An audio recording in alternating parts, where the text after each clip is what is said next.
Hi there, I'm Shray. Today we're gonna be sculpting another little keychain inspired by another Japanese snack that I had last week. This again is for another collaboration that I had on Instagram. This one is going to be a little different than my normal keychains because if you've seen my previous keychain, I mostly focus on a single item in one keychain. But today I'm gonna be making a keychain that has two more tiny charms attached to it. So grab your favorite drinks, snuggle in, and let's craft together.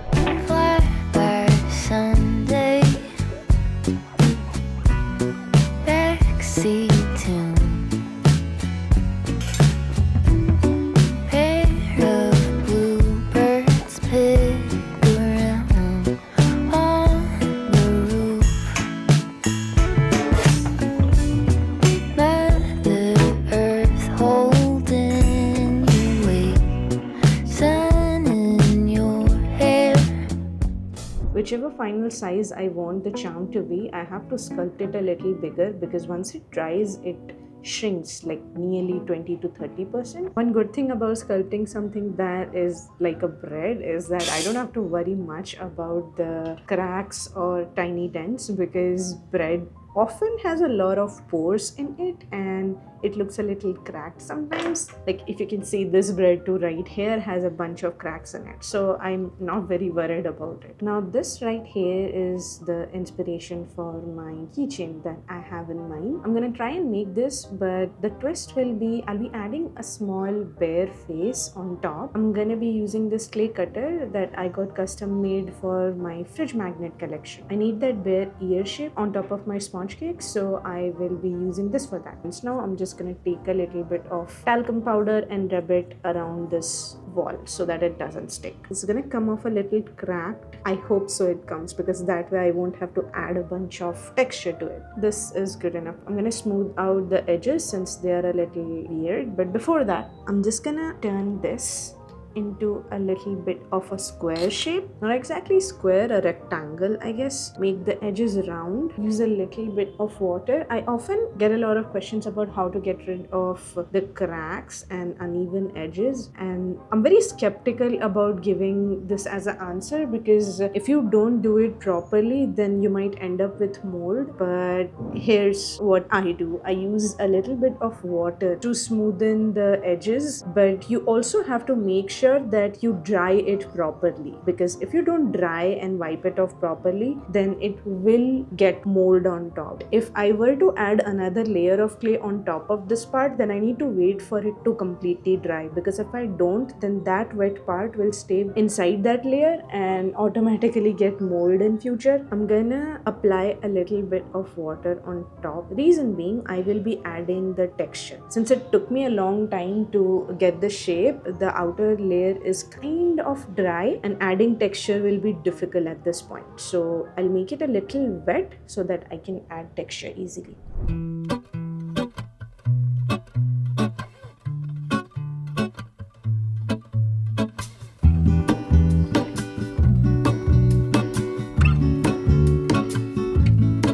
There is a life I lead in this city, hurrying to cut my teeth.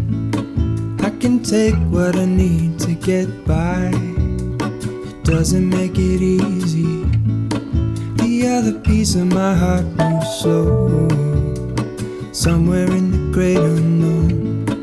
When I return from the afterglow, will you carry me like I am whole again? Wait, hold on, put me together, take me back where I belong. I want it all.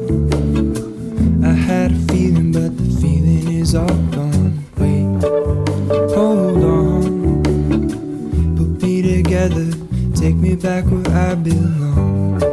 I want it all. I had a feeling, but the feeling is all gone.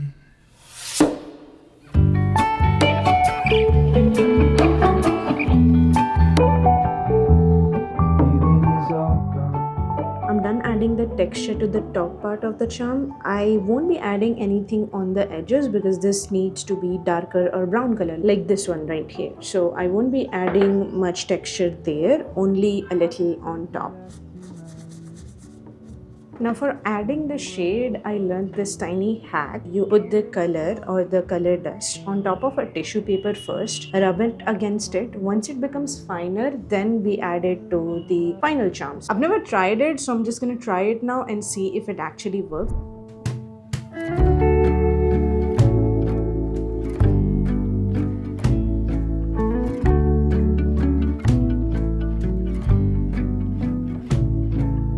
Blue sky come bearing up before us. We hang on the hem of your gown. Blue sky come, promise not to leave us. Tarry not to our town. There's a darkness in the valley, heavy branches crack and split. I wiped off the top part using some wet tissue, reason being some of the brown shade, while I was adding that shade, it came on top of this. It got smudged because I had that shade on my fingers. Now it's all clean on top and toasty on the edges. I'm gonna add the final thing, that is the cutest part, which is adding the face of the bear. I usually make the eyes bigger, but for this one I'm going to be adding very tiny eyes because I think that will look better. I'm gonna set aside the eyes and make the nose first because that way it will be easier for me to identify where I'm supposed to add the eyes. I'm gonna use this ball pen, small little place for the nose. I love adding dents before putting the nose or the mouth or anything that is 3D on top of the face. Oh, I made a mistake. I had some color on my fingers, I guess, because of which the white clay turned a little brown. So I'm just gonna throw this piece away and start with the fresh one. I think I saw one of the clay artists share this trick where they were like, if you want to get rid of all the dirt from your fingers, you use another piece of clay. That way your fingers are cleaner. A little bit of a glue, just a small dab.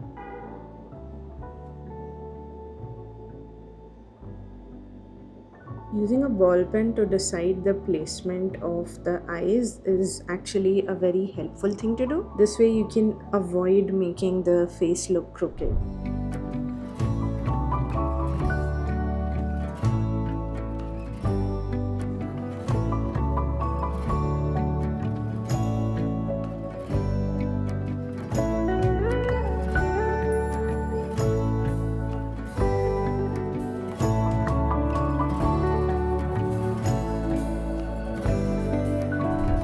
Be making the tiny little peaches. This is the first time I'm making a peach. So far I've made an apple and strawberry, but never a peach. This one was my homemade air dry clay, but for the peaches I'm using the transparent cold porcelain clay that I got from Jana's Clay because I want that porcelain like glassy look. I don't want the peaches to be too big, otherwise it'll take away the spotlight from the bread because that is my main thing here. Now I have to be very gentle with the translucent clay because it's very soft and it will definitely get a bunch of dents. Since it's very soft, I'm just using a small silicone tool. A lot of people ask me how I sculpt with long nails. I haven't had much of a problem sculpting with longer nails, but I've seen a lot of people complain about it. Maybe I just got used to it because I've always had long nails. In the morning, when you walk away, my heart drops to the floor. They said it would get easier, but I don't know who for. Days move faster now, I swear. I can feel them slip away. But some things last forever. The love that never fades. I forgot how time consuming coloring clay used to be because I've been making colored batches of clay from a long time now. But it's fun in its own way, to be honest, because you get the satisfaction of choosing the exact shade. I think I like this shade. I'm just gonna wipe this off because otherwise it's gonna get the green color everywhere. Working with white clay is always problematic because of this exact reason. I'm gonna also take a small bit and turn it brown. Should be enough, I guess. I'm gonna add the colors to the peach first. Appalachian sunrise meets my skin.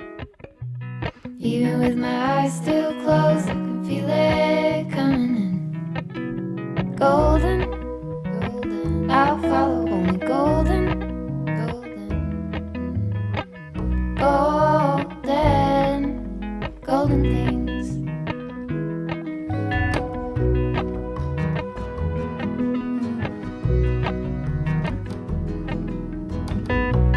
Mountain laurel high fives for miles in spring. Rainbow trout and a hummingbird wing. Golden, I'll follow only golden, golden, golden things. Gold hair, gold rings, gold leaves,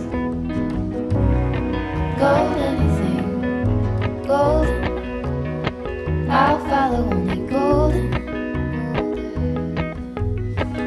golden, golden things.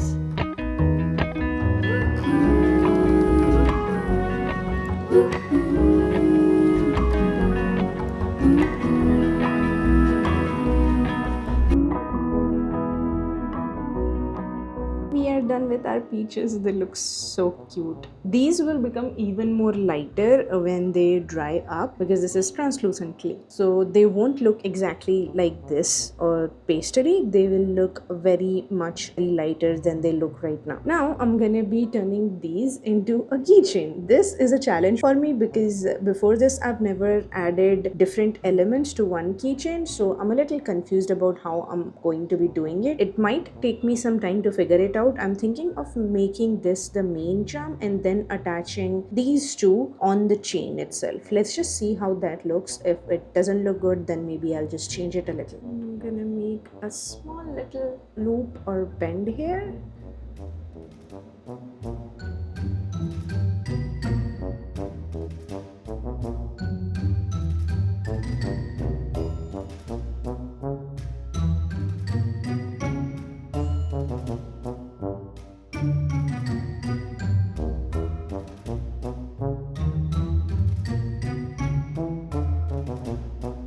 Guys, check this out. We're done with the keychain. The peach looks so cute. I was having a lot of difficulty while I was attaching the peach to the main keychain because I've never done this before. I've only ever made a single item keychain, but it was pretty fun and I really like how this turned out. If you guys want me to add this keychain to my next shop update because I've never really added anything related to peach, then do let me know in the comment section. I hope you guys enjoyed the vlog. Thanks a lot for tagging along. I'll see you guys in the next one. Until then, stay cozy. Bye for now. A little different than all the rest. I'm quite old-fashioned, wear a hat, sometimes play chess. And when I'm out, I'm looking for that vintage fling.